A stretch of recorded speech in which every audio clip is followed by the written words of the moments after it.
Steve Harvey Morning Show. I'm at 112 markets. I got 9 million listeners. I'm controlled by FCC rules.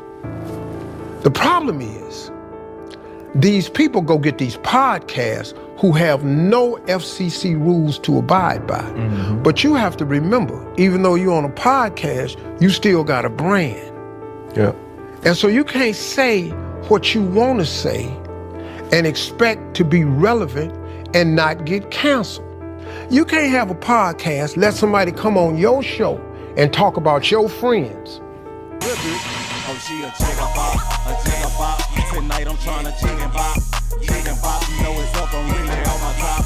I'm on my top, say you Jake, running from the top. Turn it up a notch, Whoa, what it is, what it do, what it be like. Welcome back to What the Hell It TV, where everything we react to, you're gonna be like, what the hell it? Now, man, today we got OG comedian Steve Harvey on the roster, man. Now, I know y'all wondering, well, what's going on? You feel me? Now, to take y'all back, I know everybody remember the epic, the golden interview between Shannon Sharpe and Katt Willaims. Now, everybody know that interview was controversial. It opened up a lot of doors. It hatched a lot of eggs. Katt Willaims let a lot out the bag, basically. I mean, he was coming at a lot of people, man. And Steve Harvey was one of the people in particular. Then you asked it, why you not a movie star? I didn't want to be a movie star. This the same Negro that hated on Bernie with this same thing. I didn't want to be a movie star. No, you couldn't be a movie star. There are 30,000 new scripts in Hollywood every year. Not one of them asks for a country bumpkin black dude that can't talk good Oba-Kaby and look like Mr. Potato Head. There ain't none. You would have to have a range. I played a lot of characters, 60 movie roles. I'm not playing Katt Willaims in there.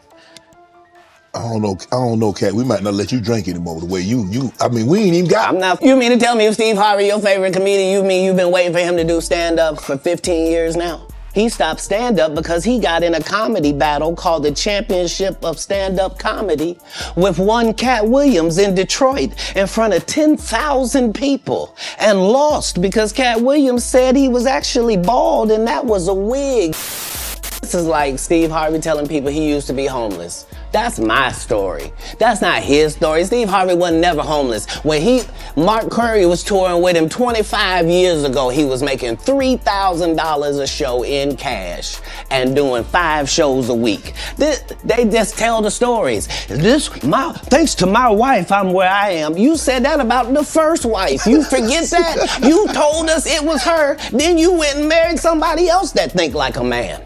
Like, what are you talking about? They think they can rewrite history. So, man, yeah, Katt Willaims had got on a host of people, including Steve Harvey himself. And this is just coming out. Steve Harvey must have recently sat down and did an interview, and he talked about it, and he brought it up. And it seemed like he was throwing a little shade and mad at Shannon Sharpe, you know, for, I guess, even allowing someone like Katt Willaims to even come on this platform and talk down on other comedians, things like that, you feel me?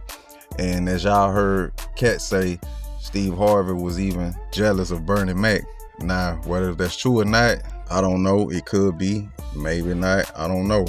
But hey, Steve Harvey speaking out, man, and he gonna talk about some things in this clip right here. So we're gonna react to this, man. Appreciate y'all for clicking on the video. I'm gonna stop talking because I know y'all want to see the video. Let's go. Steve Harvey Morning Show. I'm at 112 markets. I got 9 million listeners. I'm controlled by FCC rules. The problem is, these people go get these podcasts who have no FCC rules to abide by. But you have to remember, even though you're on a podcast, you still got a brand. Yeah. And so you can't say what you want to say and expect to be relevant and not get canceled. You can't have a podcast, let somebody come on your show and talk about your friends. I agree. Okay, you got a podcast.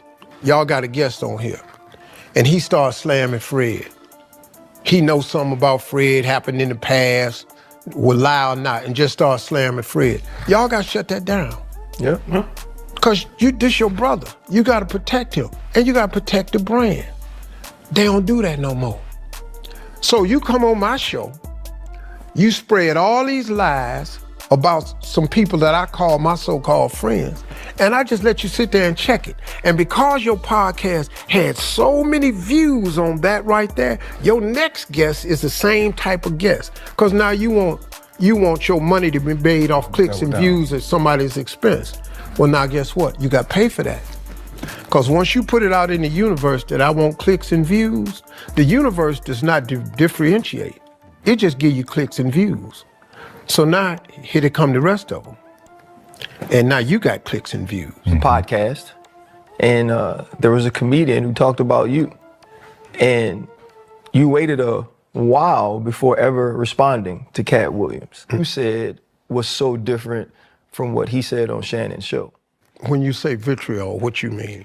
The social media fodder was upset with you for the way you finally responded to him. You mentioned his height and what you could do if there was ever an altercation. They said they felt like what he said about you was true because of the nature of your reaction. Well, see, first of all, I ain't really good at social media, so I didn't even know that was out there. But they can, like, really kiss most of the corners of my when you say stuff like that. First of all, man, let me say this. See, first of all, when I said that I was on stage at Earn Your Leisure, I was really just joking. I slap your perm, all this. I was really just in front of a whole lot of people. I was really just joking. I don't really. If I had a chance to talk to Katt about anything, I would just ask him what's wrong. Just what's wrong. Let's go to that.